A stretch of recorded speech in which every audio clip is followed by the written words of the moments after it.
I see most of you putting the headsets on for translations. That's nice, because I will do that in English. Eu falo português pouco, so not enough to present here. My name is Thorsten Grote.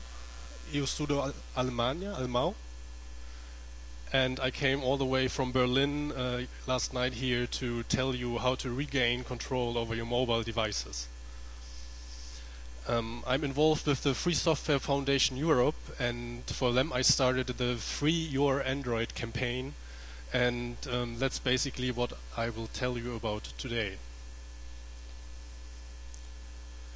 So let's start with a little quiz. How many of you know that device? Okay, I see 3 hands, so it's not much. So for all the others who don't know that, this was the first smartphone built in an open way. It was an experiment by Asian companies backed by Europeans who wanted to build a smartphone that is completely free, which doesn't use non-free drivers, non-free firmware, where people are in complete control of their device. And I bought that. And it was around the time when the first iPhone came out, and there was many news articles saying, this is the new iPhone killer, this is like the open model. Unfortunately today we know it didn't kill the iPhone killed that thing. It's too bad. So this is my phone. I took the picture myself, and I used that as long as I could. The problem was there was no real operating system for that at the time. So the software was completely built by a handful of volunteers, and to be honest, it didn't really work. I had problems with my girlfriend at the time when she tried to call me, and she didn't understand what I was saying because there was so much noise in the line. Because everything from the ground up, except the GSM firmware, was free software, and there was many bugs. Even the hardware had bugs. Like they had many revisions because they were just not experienced building hardware themselves. So that was a great project and a great first try at bringing more freedom to mobile computing. Unfortunately, to be honest, it failed. So I used that as long as I could, and in 2011 I decided it is finally time for me to look around and buy something else, because smartphones became pervasive everywhere, and I still had my old OpenMoco phone. That was the name. So in 2011 I looked around at the different platforms. There was Maemo, Migo, there was Android, Palm WebOS, and at that time I think already Firefox OS started. So the problem with Maemo was it kind of was discontinued, and then people made Migo out of it, but that also had an uncertain future. And the same problem with Firefox OS, there was just not devices out there. The software was there, but there was no devices to run it on. It was not you could go in a shop and yeah, I want a Firefox OS phone, I want a Migo phone. There was just one Maemo phone, one Migo phone, which is just not enough for an ecosystem. Palm WebOS was actually a good start. They started with a couple of devices. They had a big hardware vendor to back up, but as we know, this also failed. Palm sold WebOS to HP and didn't build any new devices anymore. So the only logical choice to go for mobile freedom at that time was Android. So I looked around for Android phones, and I bought my first phone. And when I got it, it looked something like that. Like this is a more recent screenshot. Like I updated the presentation for today's time, but this gives you a general idea of how it looked like. And like, what do you think? How many of the applications are software libre that you see there?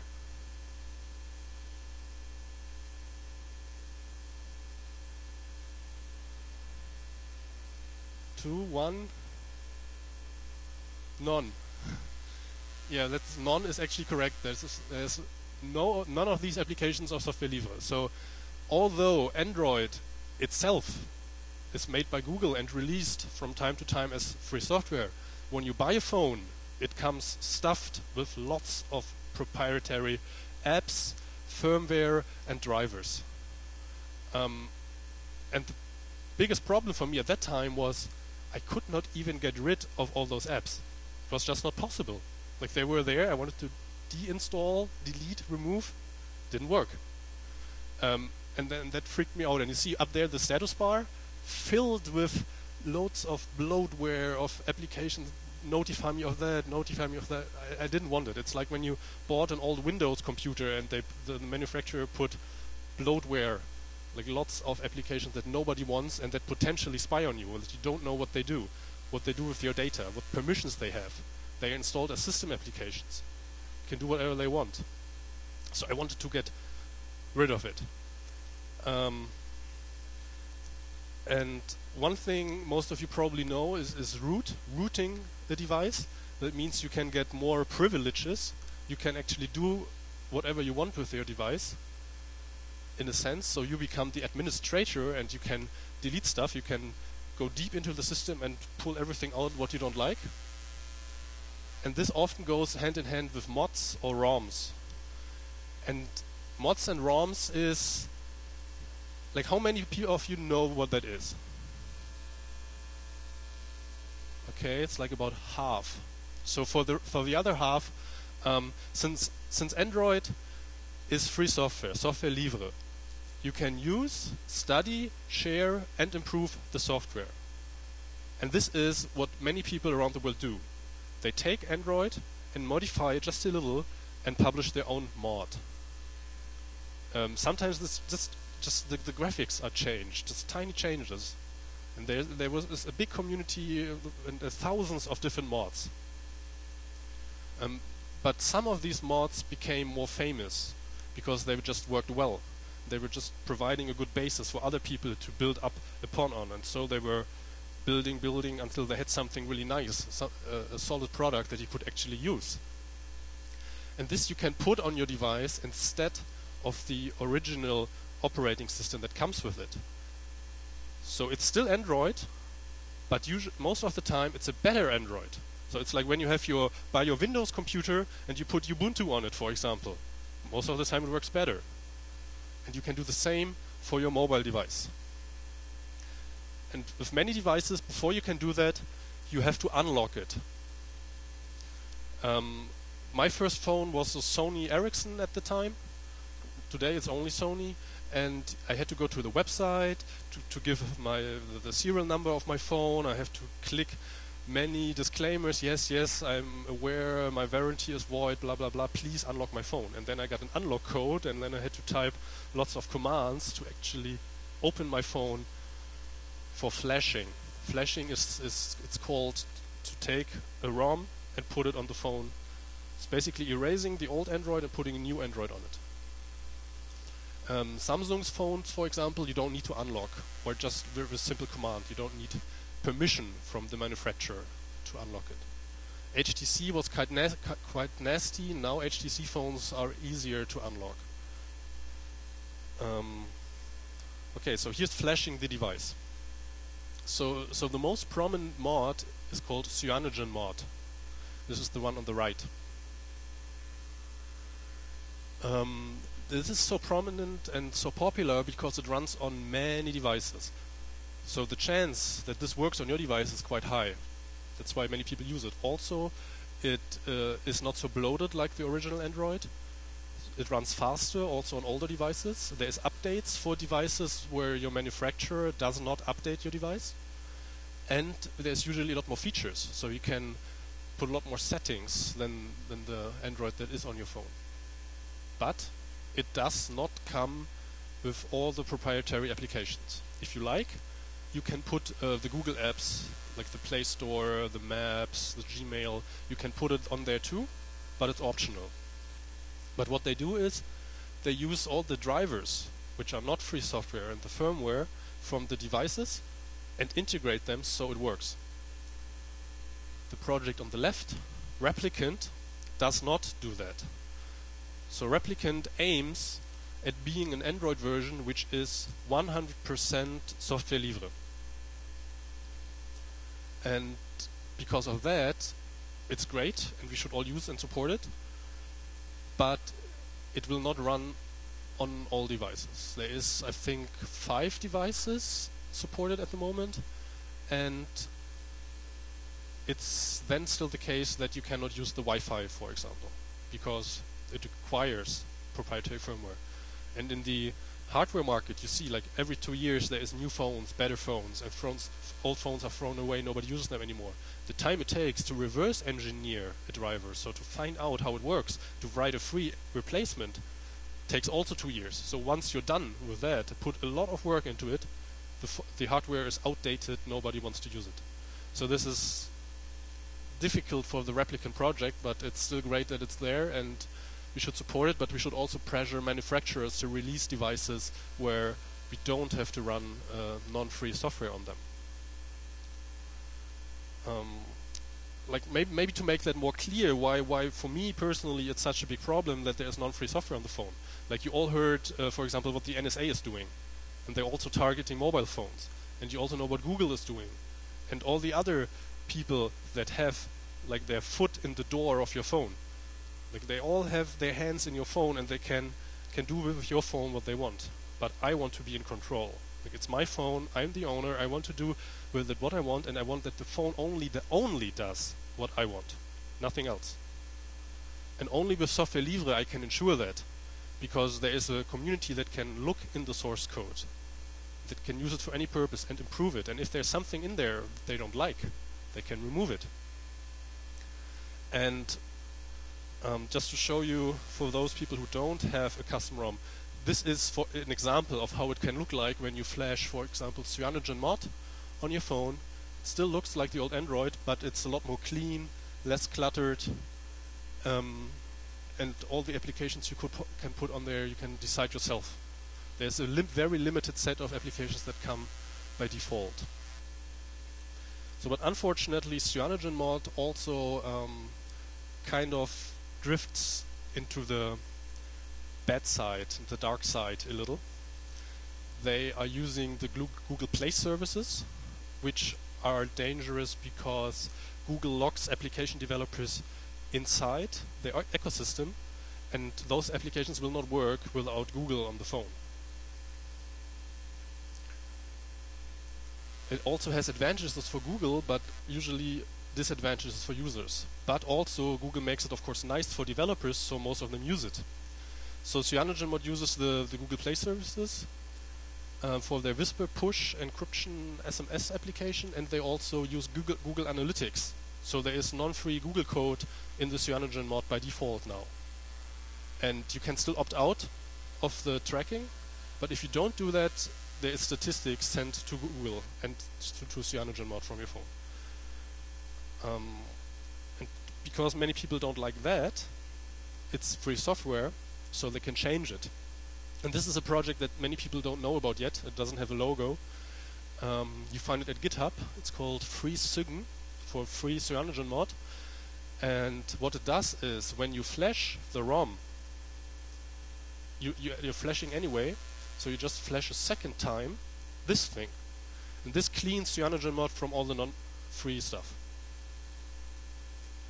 And that's quite nice, because it also works with the auto-update. Because I haven't mentioned that, flashing can be tricky, can be hard. But once you've done that once, there is automatic updates over the air, over Wi-Fi. And when you do a new update, this thing kicks in and removes the stuff from the update as well.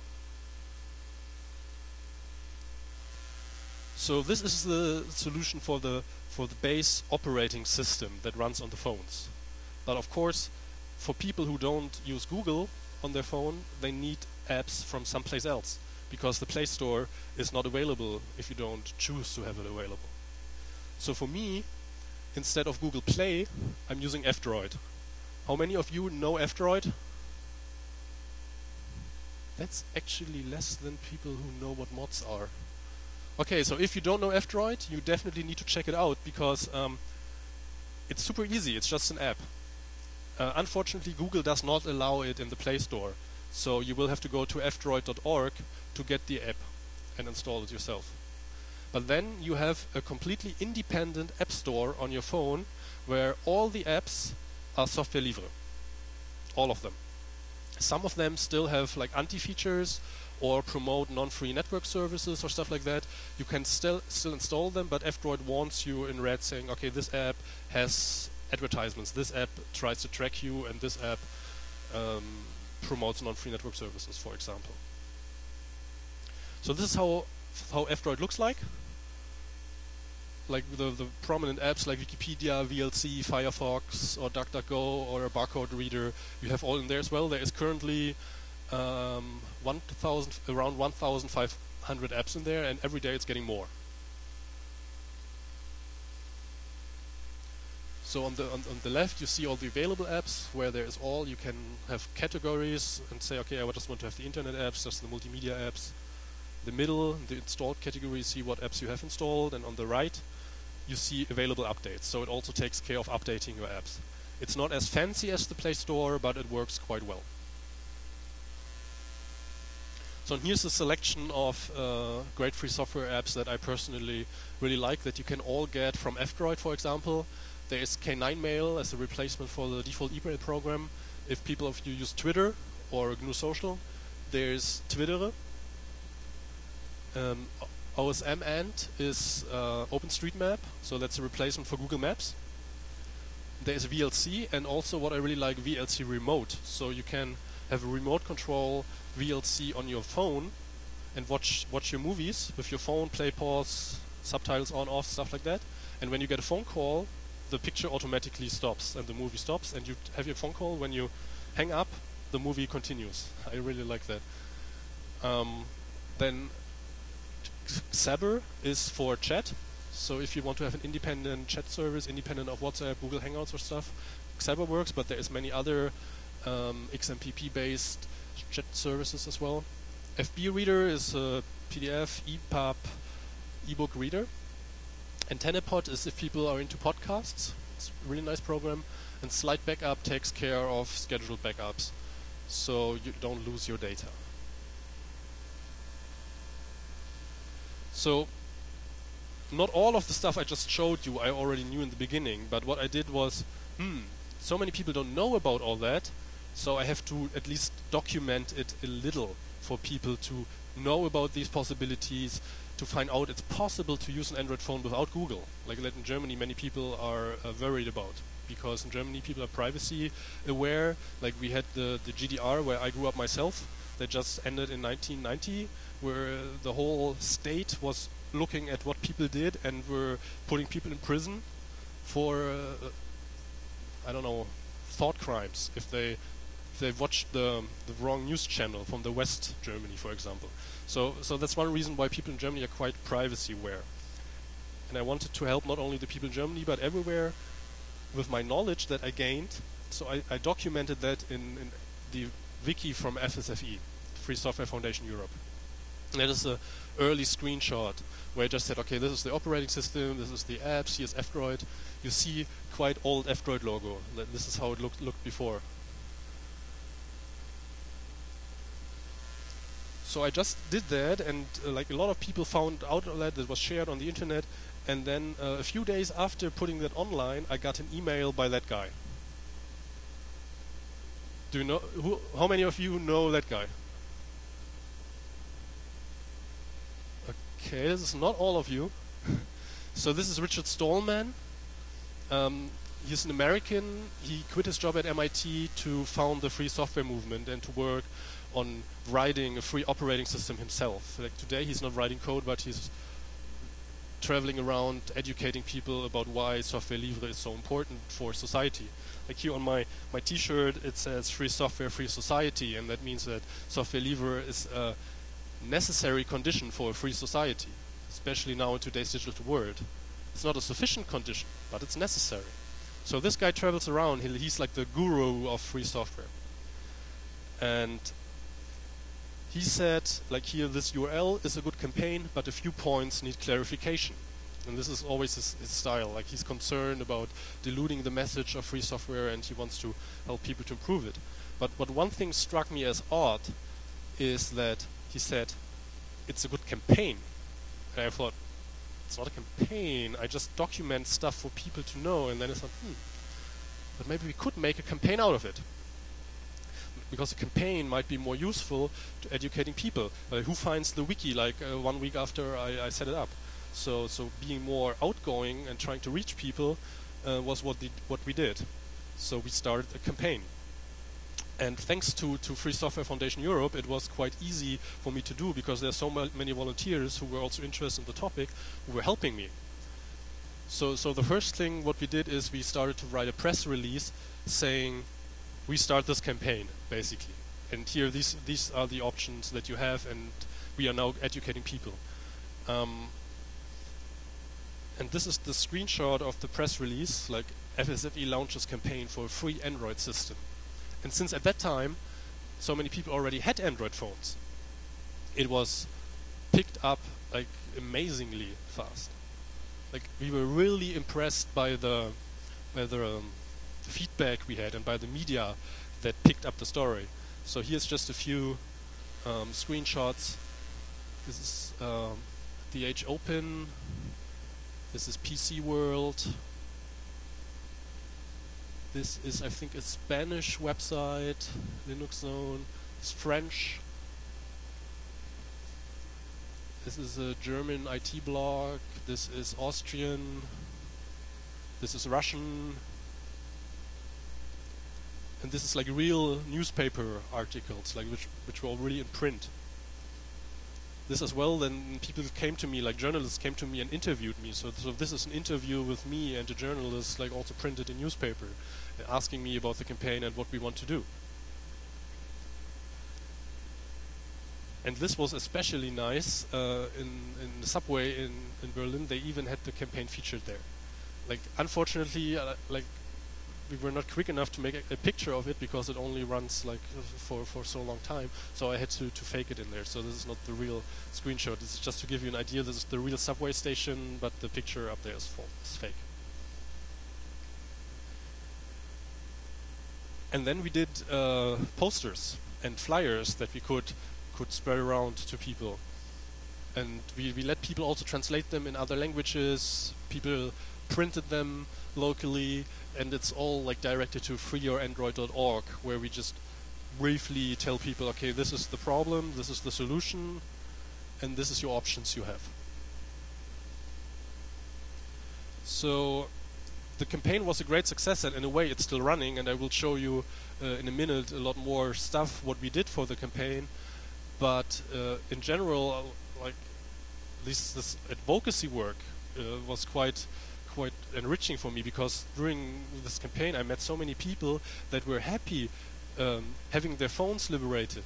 They saw, wow, it's a lot faster now, it works better, and there is no Google anymore, but I can still do all my stuff. And that was something that really motivated me, made me happy, because I did all that in my free time. Like I wasn't paid to do that. I was just doing it because it was fun. So one question I got while running the campaign was, why only Android? Why don't you make a campaign for free your mobile phone and then you offer other options? Well, this is how the free mobile phone ecosystem looks today. Like there is Ubuntu OS, there's Firefox OS, this Maemo, MyEgo thing, like it continues the same way. There is no Maemo and MyMigo anymore. There is now Tizen. And there's Jolla, who also came out of the Maemo, MyMigo thing. And there is WebOS was then sold by HP to LG, who is also not shipping phones with it, although it's readily available free software. So the problem is Ubuntu phone is still really young, and as far as I heard, they also ship a lot of non-free software. Same with Jolla. They have one phone, but it's only one phone. Tizen, I don't think you can actually buy phones with Tizen. The same for WebOS. So you have these other options, but if you run a campaign that it reaches like a broad audience, you need to focus on something that everybody already has. And right now, Android has a market share, at least in Europe and the States, of around 80%. So like even iPhones and Windows phones, they are way low. So most people have an Android phone. So most people have the practical problem, and it's easy to reach those people and tell them, well, Software Livre can do something for you, and the reason that Android is Software Livre is helping you to now have a better experience with your mobile phone. So it would be a lot harder, and the message would be much more diluted to to have a campaign around that. But in general, if people want to work on those issues, I'm also free to include that. Like on the freeyourandroid.org page, we also have some paragraphs about the other options, but it's not the main focus because for most people it's not really interesting, unfortunately. But I just took Android because most people have it, and because it's there and it works now, not tomorrow. So, one goal of the campaign was to get people to contribute, like to contribute in their own way to help with the goal of controlling your own mobile phone. Because when it started, we were not there, and right now we're still not there completely, but we went a long way. So to show you what is possible, people who are a little bit technical, like they don't need to know how to program, although it helps. But people who like technology, one thing they can do is add apps to F-Droid. And since I saw that there are so many technical topics in this conference, I also have a little blog in here that's coming now, which is a little more technical, and the people who are bored by that, please excuse me. So this is again how F-Droid looks like, and it's really easy to get the app that you find which is software libre and which is not yet an F-Droid included there, so everybody also benefits from the app. So how many people know FreeBSD or Gentoo? Okay, cool. There is some people. This is like similar to the FreeBSD ports or to Gentoo's ebuilds. This is how a recipe or a metadata file for an app in F-Droid looks like. So in the top, like the first red lines, this is just say, okay, in which category does the app belong? Which license does it have? So F-Droid also shows you which free software license does the app you are about to install have. Gives you the website, shows you where is the source code, it shows you the issue tracker, it gives you a link to donate. Flatter is also a way of donation, and Bitcoin as well. Gives a small summary, which you saw here, like below the app name there is a little summary, and if you click on the app you see a bigger description. And for this purpose I chose one of the apps which are most simple, just to show you the principle of how adding apps to F-Droid works.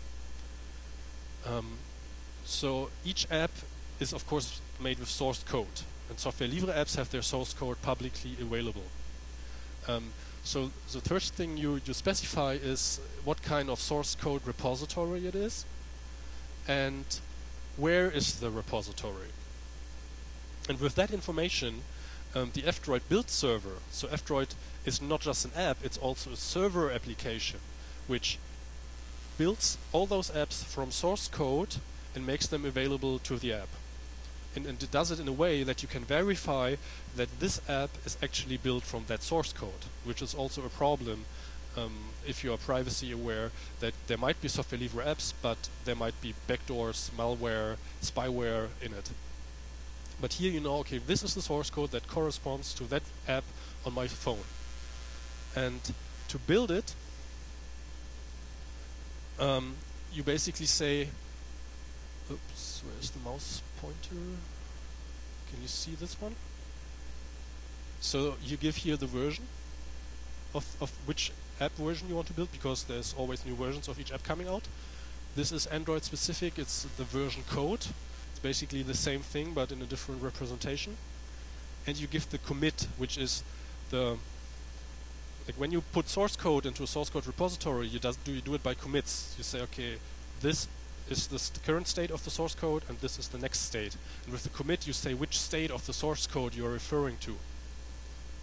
You can also use the name of git tags or something like that here.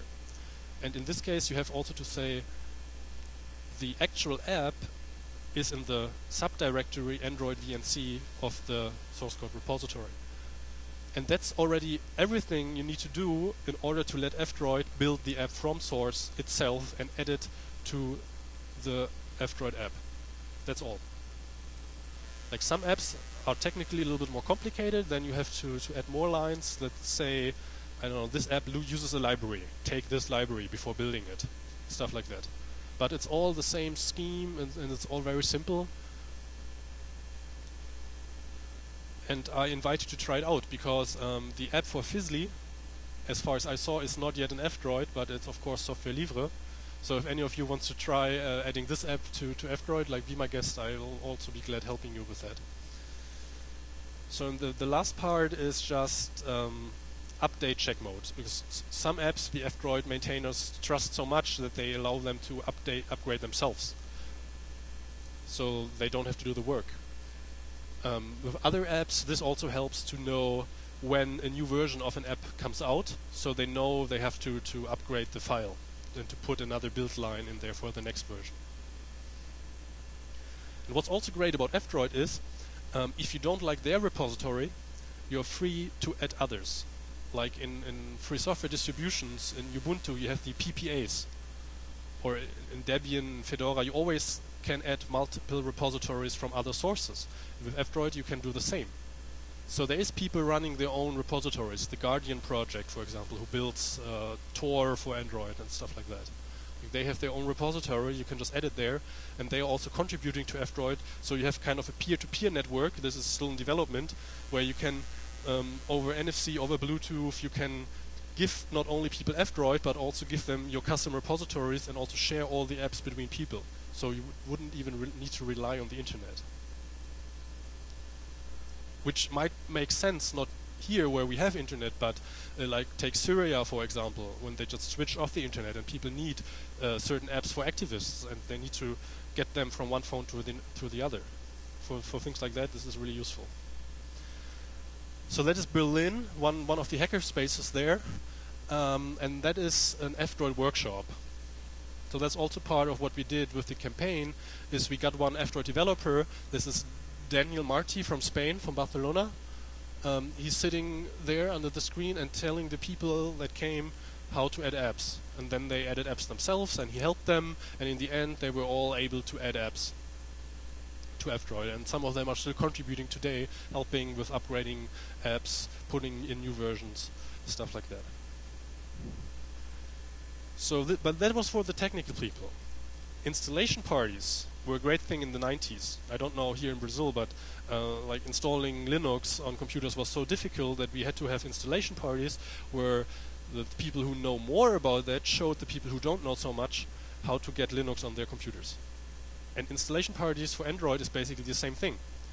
We show them how to get rid of their Android that they manufacture build and give them a mod of their choice, like a replicant cyanogen mod, or recently there's also OmniMod or OmniROM, which is nice. So, and these installation parties at that time were really difficult, because we had really to teach people how to do the flashing themselves, because for each update they had to flash again.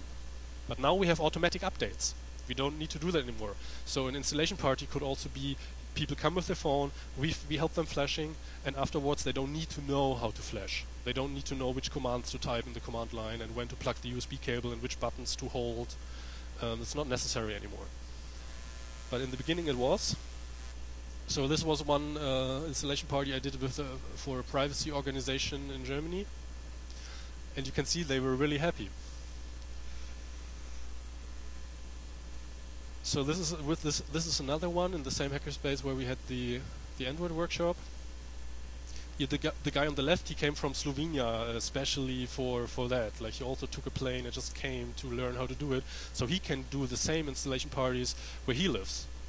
So that was what we were then more aiming at. We were not helping people in general. We were making like train the trainers installation parties, to tell them like what is important and what to tell people before the workshop, and what kind of invitations to send out, like all the process that we found useful. We showed those people, and we also helped them to free their own phones so they can help other people where they are. So it's like, the idea is that it spreads out. Like, we teach 10 people, they go and teach 10 other people, and they teach 10 other people, so it's an exponential growth, and finally everybody has a free phone. This is at least the utopia. Okay, some more pictures from the installation parties.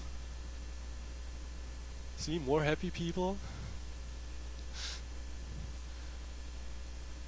Yeah, here sometimes we also had to solve difficult technical problems, especially with HTC phones. But so far we didn't destroy one phone. Like every phone we rescued and every phone we managed to flash, if it is supported. Like that is important. Also, like if you buy a new phone, like many people who have Linux operating systems know if they buy a new printer, before they buy, they need to make sure the printer is supported by Linux. And it's the same here. Like if you buy a new Android phone, it makes sense to check if like the ROM you're aiming at, for example CyanogenMod, supports your phone, because only then you can use it. Otherwise, it's really hard technical work that most people don't want to do. So if it's already supported, it's easy. So keep an eye out for that when you buy your phone. Something more easy that even people that have no technical knowledge can do is freeing non-free apps. Because if you look in the Play Store, there's millions of apps, and most of them don't cost anything. So the developers don't earn money with it. So there is normally no reason why the app is not software libre. But they are not.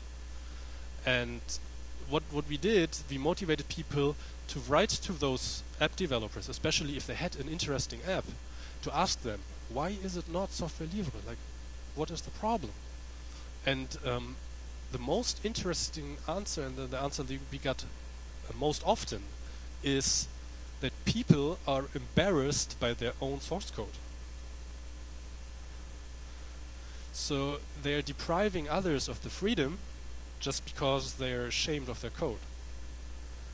And for me personally, I cannot understand that, because there's so much crappy code out there, and the non-free apps usually have a lot more crappy code, and there's a lot of studies with software libre and proprietary software comparing the code quality, like where they had access to the source code of the proprietary software. And usually proprietary software's code is a lot more crappy. So I usually tell people, what the fuck, just put out the source code, nobody will judge you. Like, it's a way to learn for you. People help you, people can fix your bugs, people can help you to improve your code. Like, but if you keep it all secret, like, it will not help.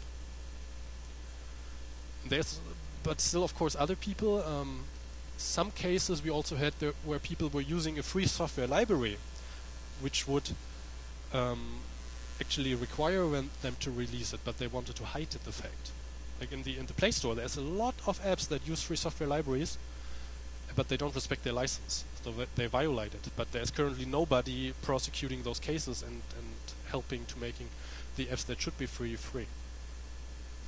So that's really easy. If you have an app that is not software libre, that should be an F-Droid but cannot be because it's proprietary, then just send a friendly email to the developer, getting into a conversation, asking him about it. The more people do that, the more the developers also see there is a need for that. And there's also several cases there that actually worked, where people then said, oh yeah, you're right, there is no good reason, so yeah, I just put the source code out and then you can do whatever you want with it.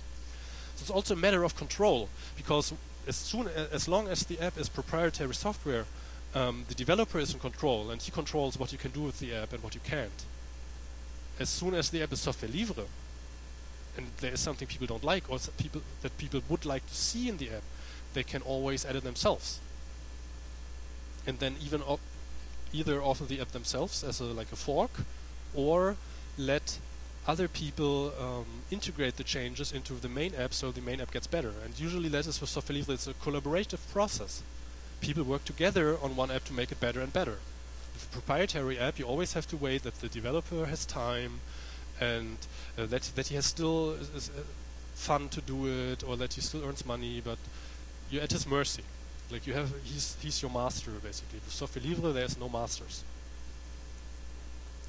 So another thing, if you can program, write apps yourself or improve other software libre apps. One great example of that is DuffDroid, because the one convenient thing with the Google on your phone is that Google syncs all the data to Google servers, and when you lose your phone or when you connect another phone or your desktop, that you have the same contacts, the same pictures in the contacts, that you have your calendars over multiple devices, and that was long time was not easily possible with freed Android. You could use ActiveSync with some groupware applications, but didn't work for many people. And DAVdroid uses the open standards CalDAV and CartDAV, and it's also an app available in F-Droid. That's also another point. In F-Droid, most the apps don't cost anything. They're all also free of charge, like free as in free beer, not only free as in free speech, like free software. And DAVdroid in the Play Store costs money. From F-Droid, you can also get it for free, but you can also donate if you have the money. So that keeps your contacts and your calendars in sync if you have a server to do it against. I think it also works against Google if you want to give Google all your contacts and all your calendars.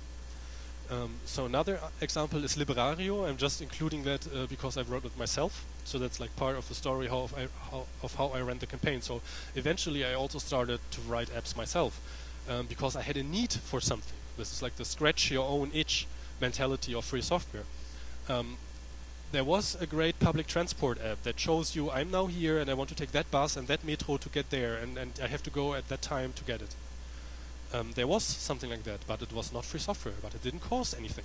There was, of course, writing to the developer, asking him about it, and at first he was still answering me, but then he just stopped answering, and then I met him at an event, talked to him there, and then I saw, no, you cannot convince that guy. Like, his arguments are kind of bogus, but it's impossible to convince him. But what he thankfully did, he released the hard part of that, the data, where to get the data from. He released that as a free software library. So he said, yeah, well, if you don't like it, just write your own app. And that's what I eventually did.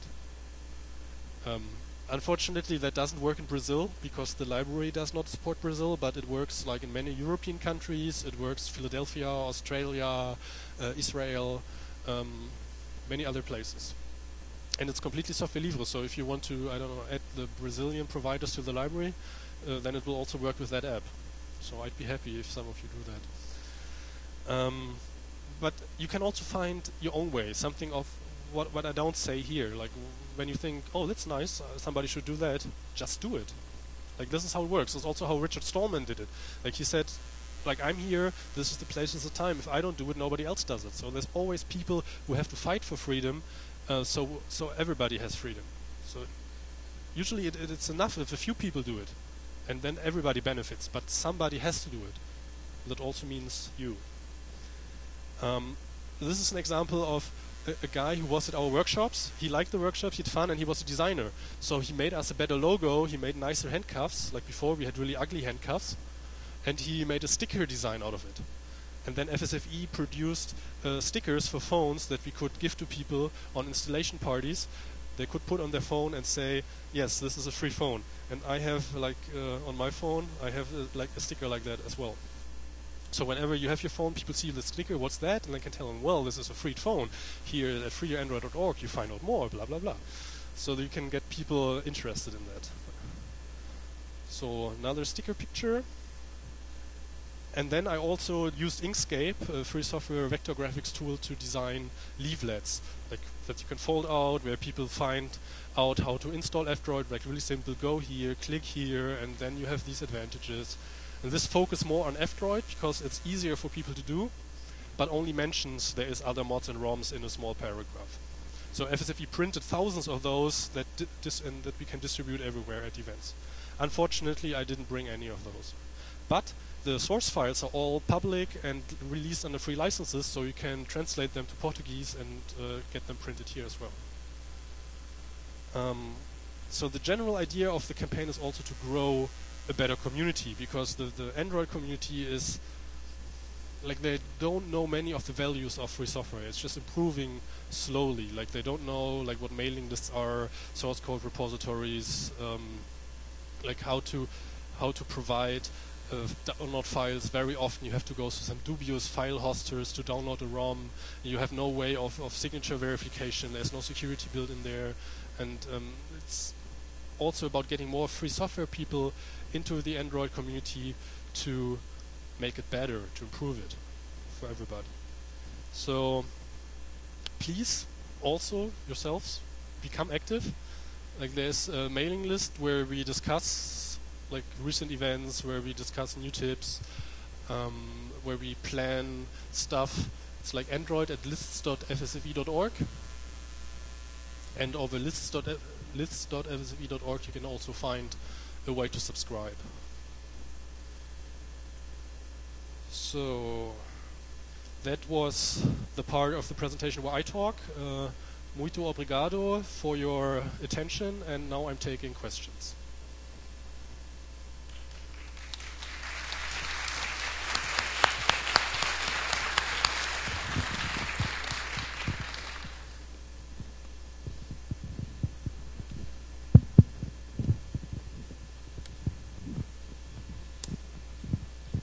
So if you have a question, just raise your arm. There is a guy with a microphone. Here. A question regarding hardware. Do you know any phone with free hardware, I mean, where you don't need proprietary firmware? Yeah, there was the OpenMoko. It still exists. You can still get it, but you don't want to use it. There is if you look at the replicant website, there is phones that you can use, but then, as I said, you have problems with, for example, Wi-Fi doesn't work or Bluetooth doesn't work for some phones. But there is phones you can use. But there is a more underlying problem that all the GSM baseband chipsets, like the part of the phone that talks to the network, is always proprietary. There's only one exception where people made a free software version out of it, but you can not buy phones and then still have a nice operating system on it. So you can not have the cake and eat it too. You either have a phone with a free baseband, and you can use that to spoof SMS and to intercept phone calls and stuff like that, because GSM is so insecure. If you have a free baseband, you can just go into there, but you cannot have both. You cannot have an Android phone and a free baseband and everything free. But we should get that. Thank you.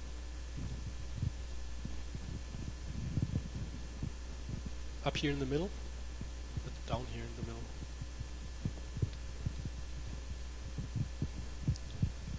You mentioned about free other operating systems, and I wanted to know how much free is Firefox OS right now? Since I'm concentrating so much on Android, I don't know the details, but I always hear people say there is non-free parts. And of course, they also have the driver and firmware problem, but there's also in the user layer, there's also non-free parts. And then the direction I don't like personally. Like, I prefer the code running on my powerful phone instead of a cloud somewhere else. And they are going in the direction of having like web applications where everything is somewhere else and you just connect to it. Like, then of course there is some offline capability, but the idea is always in the web. I prefer my computing here, where I am, where I control it, not on somebody else's computer. And there's a question down here.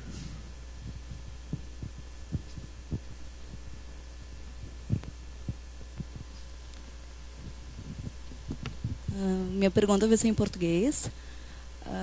Meu nome é Rafaela, eu pesquiso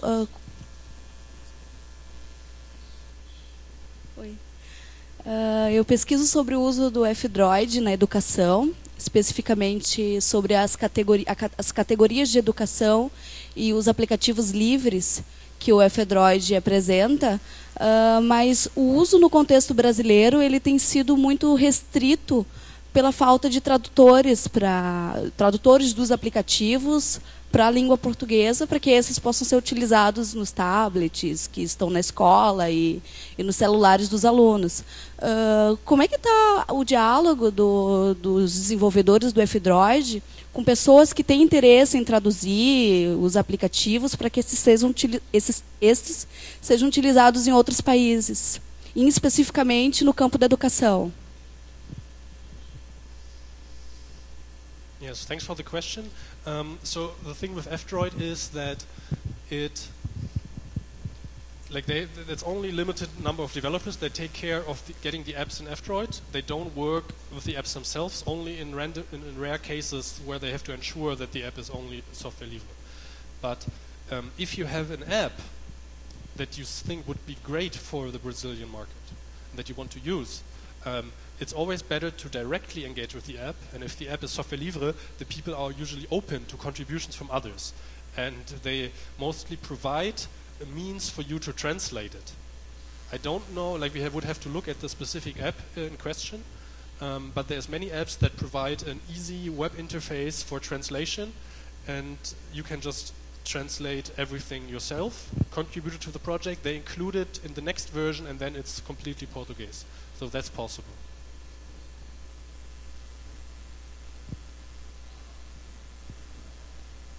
Any other questions?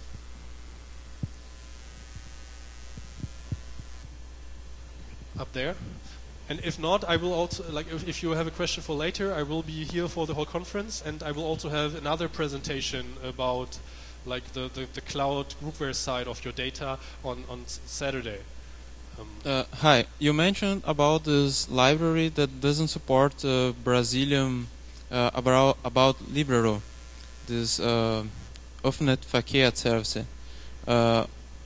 What exactly is the problem for port this library to a Brazilian reality? Just to clarify, just keep the microphone for a second. You're talking about the Google Play services? No, I'm talking about this app that you use for transport, I think inside Berlin. Liberario, public exactly, transport app. and you mentioned that the library, the main data that this app use is not compatible, some problem related, and you mentioned that it works well inside Europe. Yes, so the thing there is public transportation companies, and most of the time they don't release their data as open data, easily accessible for everybody. In Europe, they also don't do that; they just start. But what the library did in the beginning is they scraped the website.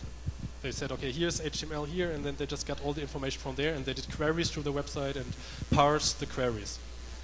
Now there is like JSON APIs that the library uses that they, for some reason, leave open. So the library uses that, connects directly to public transport operators, and gets the information back and presents them to you nicely in the app.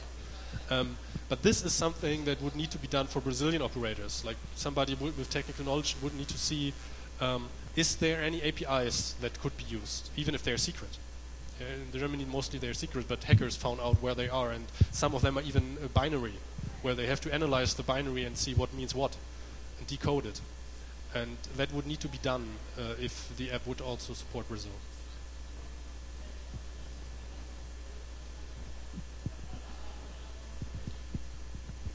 Okay, if there's no more questions, thank you again, and I'll be here for the whole conference to answer any question you have. Obrigado. Bye-bye.